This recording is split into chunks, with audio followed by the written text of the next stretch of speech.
हमारे सामने पाकिस्तान मुस्लिम लीग नून, Pakistan peoples party और जमीयत उलमा इस्लाम पे जो मुश्तमिल इत्तेहाद वजूद में आया था PDM, उसने पाकिस्तान के दस्तूर को इतना तोड़ा और मरोड़ा है, ये उसके नताइज अब भुगत रहे हैं। ये 3 जमातें थी जिन्होंने बाकायदा तौर पर असम्बली को इस्तेमाल किया कि पाकिस्तान के अंदर 2 सूबों के जब इलेक्शन होना थे, ड्यू थे, यानी असम्बलियाँ टूटने के बाद, तो इन्होंने रुकावट खड़ी कर दी। तो जब पाकिस्तान के दस्तूर की इस बुनियादी शक में पाकिस्तान की ये बड़ी जमातें हाइल हो गईं, तो उसके बाद दस्तूर की इस शक पर अमल दरामद मुश्किल हो गया। जब अदालत ने उस मुश्किल को रफ़ा करने की कोशिश की, तो बाकायदा तौर पर इन्हीं जमातों ने हज़रत मौलाना फजल रहमान मद्दज़ल्लाहु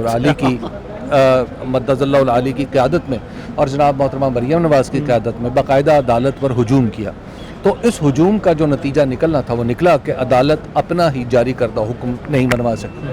अब उम्मीद ये है कि जस्टिस काजी फ़ाइज़ ईसा तशरीफ़ ला चुके हैं और उनकी इंसाफ पसंदी और कानून पसंदी से ये तवक्को रखने में मेरा ख्याल है कि पाकिस्तान की कौम हक़ बजानिब है कि उसे उसका ये हक़ कि ये रियासत दस्तूर के मुताबिक और उनकी मर्ज़ी के ताबे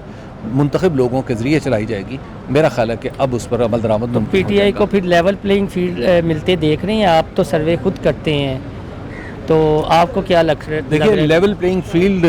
एक हमारे पाकिस्तान की सियासत में एक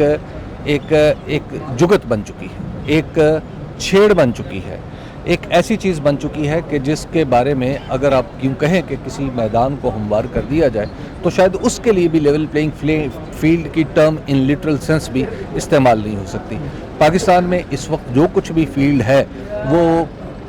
वो पंजाब के अंदर मुस्लिम लीग नून को मैसर है, खैबर पख्तूनख्वा में वो सिर्फ जमीयत उलमा इस्लाम के लिए है और सिंध में वो सिर्फ पाकिस्तान पीपल्स पार्टी के लिए है। तहरीक इंसाफ के लिए जेलें हैं, मुश्किलात हैं, गिरफ्तारियां हैं। अगर कोई झंडा भी उठाएगा उसके वो पकड़ लिया जाएगा, अगर किसी ने कन्वेंशन किया तो उसके ऊपर मुकदमे दर्ज होंगे, अगर किसी ने कुछ इससे बढ़ के किया तो उसके साथ उससे भी बढ़ के किया जाएगा। तो ये जो कुछ हो रहा है, हम देख रहे हैं कि हावर मानिका, अब उनके मुलाजिम का बयान, इससे क्या कप्तान का जो नरेटिव है वो कमज़ोर हो जाएगा या उनके चाहने वालों की तादाद में मज़ीद इजाफा हो जाएगा और ये हरबे काम आएंगे? मैं पाकिस्तान के चूँकि बिल्कुल एक ऐसे घरानों, एक मिडिल क्लास से ताल्लुक़ रखता हूँ, मेरी अखलाकियात इस बात की इजाज़त नहीं देती कि एक साबिक शौहर अपनी साबिका बीवी के बारे में कुछ भी कहे तो मैं उस पर तबसरा करूँ। मैं समझता हूँ कि ये उन दोनों का ज़ाती मामला था। खावर मानिका साहब अगर उसको पब्लिक में लाना चाहते हैं और पब्लिक में ला कर उसको डिस्कस करना चाहते हैं तो मैं आखिरी आदमी हूँगा जो उस पर कोई गुफ्तगू करेगा। नहीं, मैं गुफ्तगू की नहीं बात कर रहा, जिस तरह की ये नहीं अदालत में चले गई हैं चीज़ें, और अब तो वो कोई ये पहले ये होता था कि यार कोई भरम, कोई अल्फाज उस तरह का चुनाव कि सुनने और देखने वाले को ये हो कि चले यार उसके कई मायने निकल सकते हैं। अब तो जब आप एक लोडेड लफ्ज़ इस्तेमाल कर देते हैं किसी के लिए जो इस्तेमाल होते हैं, तो ये जो चीज़ें हैं उससे मसला तो ये है, मैं डायरेक्ट सवाल करूँगा, क्या इमरान खान को इस तरह के हरबों से मोल्ड किया जा सकता है या डील पर आमादा किया जा सकता है? सबसे पहली बात यह है कि मेरी दरख्वास्त है, मैं कानून का एक अदना तालिब इल्म हूँ, मैं ये समझता हूँ कि ये केस अदालत में लगाना